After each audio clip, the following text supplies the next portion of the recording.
befriending and then criticizing Russian President Vladimir Putin, falling out and then reconciling with Ukrainian President Zelensky. Diplomacy remains deadlocked. Washington realizes they need to help Ukraine or risk global embarrassment. Ukraine remains there, in the middle, witnessing both superpowers waver and shift, yet still confront each other.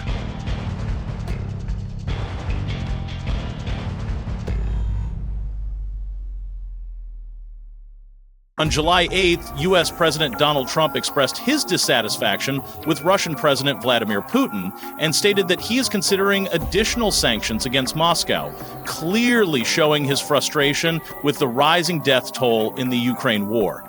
Trump spoke during a meeting with cabinet members at the White House. We're not happy with Putin. I'm not happy with Putin. I can tell you that much right now, because he's killing a lot of people. And a lot of them are his soldiers. His soldiers and their soldiers, mostly. And it's now up to 7,000 a week. And I'm not happy with Putin. Well, this might be a chance. And we get a lot of bullshit thrown at us by Putin, for you want to know the truth. He's very nice all the time, but it turns out to be meaningless. Do you want to sanction him? Lindsey Graham has a sanctions bill on Russia. Do you want him to move I'm looking at it, yeah. No, I'm looking. The Senate is passing and passed a very, very tough sanctions bill. Yeah, I'm looking at it. Can you sign that? It's an optional bill. It's totally at my option. They passed it totally at my option, and to terminate totally at my option. And I'm looking at it very strongly. That was a war that should have never happened, and a lot of people are dying. We make the best military equipment by far. There's nobody close. You look at other equipment from other countries, it's not even close. That's why everybody wants to buy our equipment, and that's why we're going to step up these contractors now that make it, and they're brilliant, but they make it too slowly. And we have to step them up, Pete, and let them make it at a much higher rate. Unfortunately, we have to do that. Sure, that's when I knew he was an idiot. Didn't take long to figure that one out, but they left all that. That's the other thing. We're talking to countries about contributing to the military, not only just paying more in NATO, but contributing. You know, we have 45,000 soldiers in South Korea. We have 45,000 soldiers in Germany, 52,000 actually. And, you know, that's a huge economic development for them. That's tremendous amount. That's like having a city. It's tremendous money for them, and it's a tremendous loss for us. So, and sand don't work well with helicopters, if you know much about helicopters. Last week, the Pentagon paused some shipments of weapons to Ukraine. Did you approve of that pause? We want to put defensive weapons because Putin is not. He's not treating human beings right. He's killing too many people. So we're sending some defensive weapons to Ukraine, and I've approved that. So who ordered the pause last week? I don't know. What did you tell me? Earlier, Trump stated that he had a good phone call with Ukrainian President Volodymyr Zelensky while expressing disappointment after a conversation with Russian President Vladimir Putin due to Moscow's lack of goodwill in pursuing a ceasefire agreement. Strategic call with Zelensky the other day. What strategy did you decide? It was a good call. He's being hit very hard, as I said he would. He's being hit very hard, and I was very disappointed with my call with President Putin. I was very disappointed. President Trump's remarks are considered his harshest statements targeting Russian President Vladimir Putin since his election in 2016, marking a sudden shift in his public stance toward the Russian leader after months of unsuccessful reconciliation efforts in a conflict he once claimed could be resolved in a single day. Trump's disillusionment with his Russian counterpart, coupled with recent positive exchanges with Ukrainian President Volodymyr Zelensky, appears to have driven the decision to resume the transfer of certain air defense weapons, as well as precision-guided bombs and missiles, to Ukraine, following a pause in deliveries last month. At the time, administration officials stated that the suspension was necessary to assess whether the Pentagon's weapons stockpiles were being significantly depleted. However, there is no clear information regarding who made the decision to implement the pause. On the same day, the Kremlin stated that it would need more time to clarify the types of weapons the U.S. has been and will be supplying to Ukraine, following President Donald Trump's announcement that Washington would increase military aid to Kiev. When asked about Trump's remarks, Kremlin spokesman Dmitry Peskov noted that there were many contradictory statements regarding U.S. weapons supplies to Ukraine, but he confirmed that arms transfers from European countries are still ongoing.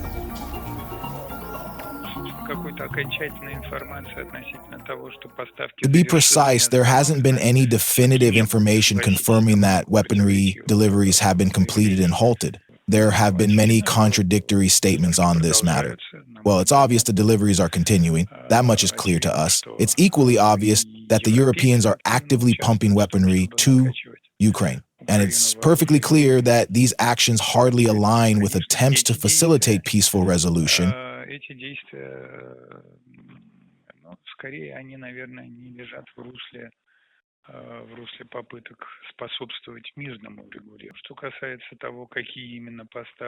Regarding the specifics of ongoing U.S. military shipments to Ukraine, time is still required for definitive clarification. Currently, there is a lot of contradictory information.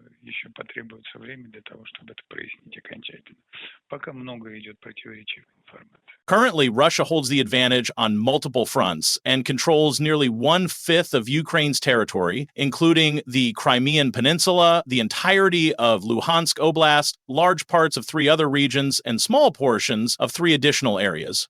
The Kremlin spokesman Dmitry Peskov also expressed a positive view of Trump's efforts to promote direct negotiations between Russia and Ukraine, while emphasizing the potential for resuming economic and trade relations between Moscow and Washington.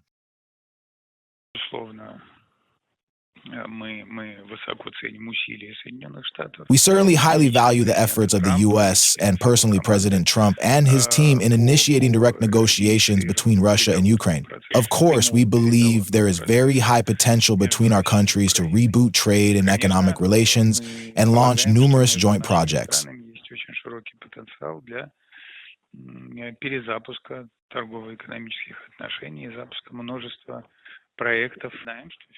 But at the moment, the United States is implementing a number of restrictions. We believe that these sanctions are illegal and they harm not only our entrepreneurs, but also the entrepreneurs of the United States.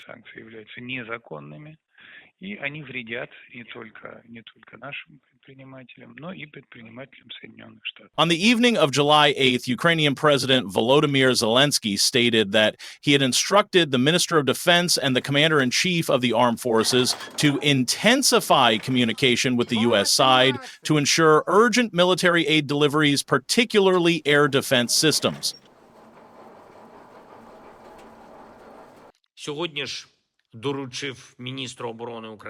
Today, I instructed the Minister of Defense and the Commander-in-Chief to intensify all contacts with the American side.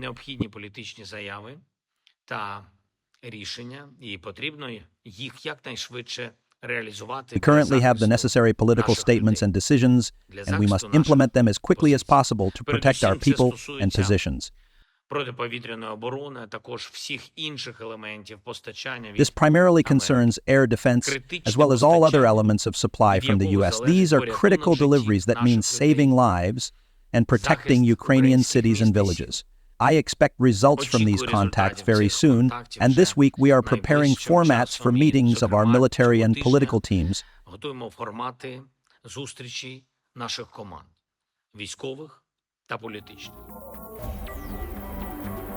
With the reversal of the decision on arms aid in less than 6 months in office, President Trump has returned to the U.S. initial policy after trying nearly every other approach. Befriending and then criticizing Russian President Vladimir Putin, falling out and then reconciling with Ukrainian President Zelensky, and dismissing and then resuming support for Europe. However, analysts suggest that the timing of this latest pivot reveals a sense of desperation regarding the Ukraine conflict at this moment. Russia's repeated use of drones to attack Kiev has exposed potentially serious deficiencies in the Ukrainian capital's air defense systems. Such attacks will only intensify if Kiev is not resupplied at a time when Ukraine reports that 160,000 Russian troops are massing on the northern and eastern fronts. The coming months will be unpredictable and critical for Ukraine, even with the new U.S. military support.